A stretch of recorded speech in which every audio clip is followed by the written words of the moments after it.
अब चुनाव लेट होंगे? कौन चुनावों की तारीखों का ऐलान करेगा? अरुण गोयल ने क्यों दिया इस्तीफा? चुनाव आयुक्त अरुण गोयल ने 2024 के लोकसभा चुनाव कार्यक्रम की संभावित घोषणा से कुछ दिन पहले ही अपने पद से इस्तीफा दे दिया। गोयल का कार्यकाल दिसंबर 2027 तक का था। गोयल के इस्तीफे के बाद 3 सदस्यों वाले निर्वाचन आयोग में अब केवल मुख्य चुनाव आयुक्त राजीव कुमार हैं। अभी तक गोयल के इस्तीफे की वजह सामने नहीं आई है। वहीं अरुण गोयल के इस्तीफे के बाद आम लोगों के मन में कई सवाल पैदा हो गए हैं। लोकसभा चुनावों के ऐलान से कुछ दिन पहले कमिश्नर के इस्तीफे के बाद क्या चुनाव आगे बढ़ सकते हैं? आइए इससे जुड़े जरूरी सवालों के जवाब बताते हैं। क्या अब चुनाव लेट होंगे? चुनाव आयुक्त अरुण गोयल के इस्तीफे से चुनाव प्रक्रिया में देरी की संभावना कम है। चुनाव आयोग में दूसरे सदस्य और अध्यक्ष होते हैं जो चुनाव संचालन की जिम्मेदारी संभाल सकते हैं। कौन चुनावों की तारीखों का ऐलान करेगा?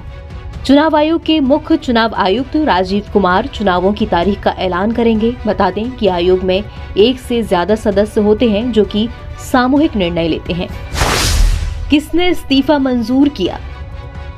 अरुण गोयल का इस्तीफा राष्ट्रपति द्रौपदी मुर्मू ने शनिवार 9 मार्च से स्वीकार कर लिया है।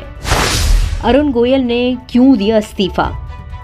अरुण गोयल के इस अचानक इस्तीफे के पीछे के कारणों का आधिकारिक तौर से कोई व्याख्या तो नहीं मिली, लेकिन कुछ मीडिया रिपोर्ट्स में इशारा किया गया है कि कई मुद्दों पर मतभेद थे और ये उनके इस्तीफे का एक कारण हो सकता है। क्या लोकसभा चुनाव से पहले कोई और बन सकता है चुनाव आयुक्त?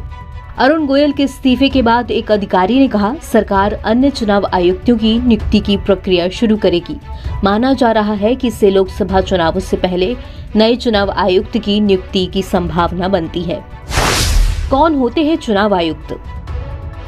भारत के निर्वाचन आयोग में मुख्य चुनाव आयुक्त समेत 2 अन्य सदस्य होते हैं।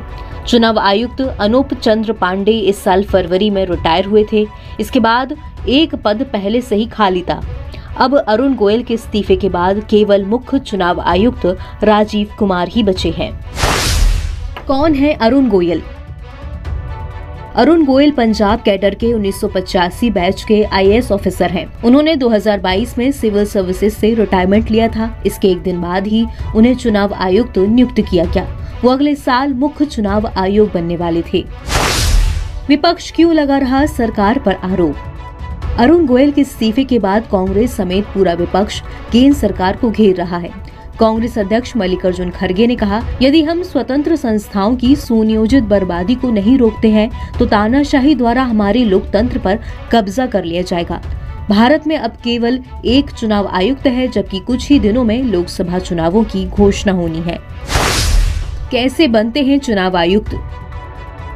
चुनाव आयुक्त की नियुक्ति राष्ट्रपति द्वारा प्रधानमंत्री, लोकसभा में विपक्ष के नेता और प्रधानमंत्री द्वारा नामित एक केंद्रीय कैबिनेट मंत्री के पैनल की सिफारिश पर की जाती है।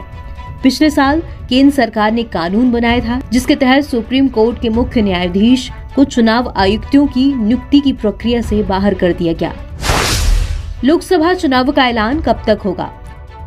अगले हफ्ते तक लोकसभा चुनावों की तारीख का ऐलान हो सकता है। चुनाव आयोग के शीर्ष अधिकारी अगले हफ्ते जम्मू कश्मीर का दौरा करने वाले हैं ताकि वहां की स्थिति का जायजा लिया जा सके। सूत्रों ने बताया कि जम्मू कश्मीर का दौरा पूरा होने के तुरंत बाद लोकसभा चुनाव की तारीखों की घोषणा की जानी थी। हंगामा टाइम्स की तमाम खबरों को देखने के लिए हंगामा टाइम्स को सब्सक्राइब कर लीजिए और बेल आइकन दबा लीजिए। अगर आपको ये वीडियो अच्छा लगा हो तो लाइक बटन प्रेस कर अपनी प्रतिक्रिया हमारे कमेंट बॉक्स में देना मत भूलें।